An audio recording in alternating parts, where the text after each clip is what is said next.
played against the Miami Bron.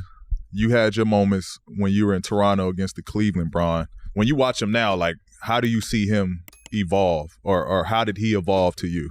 One, his IQ has just always been what set him apart from, from everything. Mm-hmm. The way he read the game, dictate the game, control the game, and it necessarily never have to be with scoring. Mm-hmm.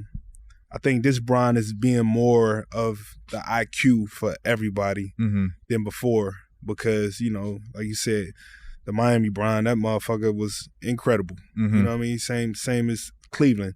But at any given moment, he could turn it on and get you 45, Right. get a win. Right. Or go out there and get you a 40-point triple-double, get you a win. Right. Whatever it may be. I think this time around, he's trusting and using so much of an IQ to dictate the game and win a game. Like just the other night, like I've never seen him not attempt a field goal first quarter. Mm-hmm. You know what I mean? Mm-hmm. But it made such a big impact on the game, and they got the win. So his IQ just being first and foremost, being imputed on the game is something that I'm definitely seeing different from him. Mm-hmm.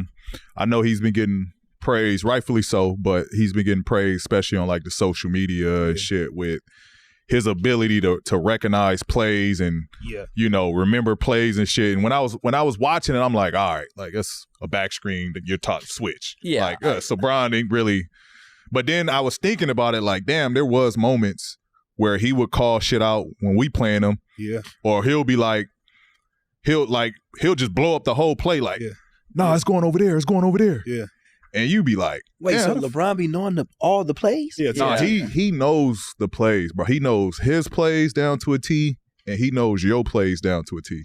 How the hell does he know how that? many plays do you guys actually have? Because when I watch the game, it's mostly pick and roll. Like there's actions going on, but like, out of a timeout or out of bounds, I know there's probably some plays, and some coaches are X and O's or some not. But how many plays would you say like? We got a lot. I ain't gonna lie. We got a lot. Then also within plays, you have so many different options out of that one play. Right. You know what I mean? That you could attack and you expose the defense with. You know what I mean? I think, you try to go over teams 3 to 4 key sets, and throughout that, the smart guys. That's why you look at when Rondo was playing, Rondo could run a screen and roll and kill you to fucking death with it. You know what I mean? It's just a screen and roll, but he understands every element out that screen and roll that he could expose the defense with. You know what I mean? I think, you don't have that many high IQ players in the league that could dictate the game like that in today's game. It's so different. You know what I mean? But but when it comes to Bron knowing that, he definitely know to a T, because he also know people's tendencies too.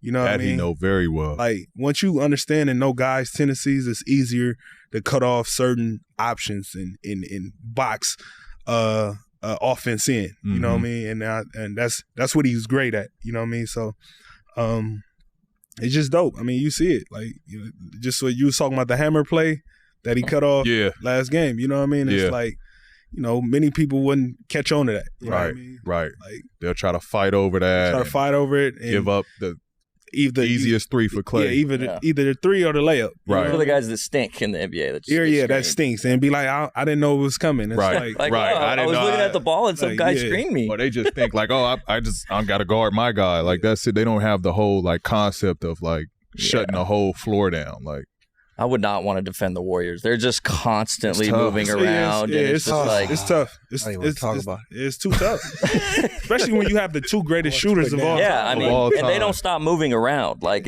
and Clay, I mean, Draymond was making threes yesterday. I'm so impressed with Clay's ability to catch and shoot. Like, he doesn't bring it down. There's no time for you to guard that. But DeMar, speaking of LeBron, P talks about this play when he was in Indiana that he remembers the most.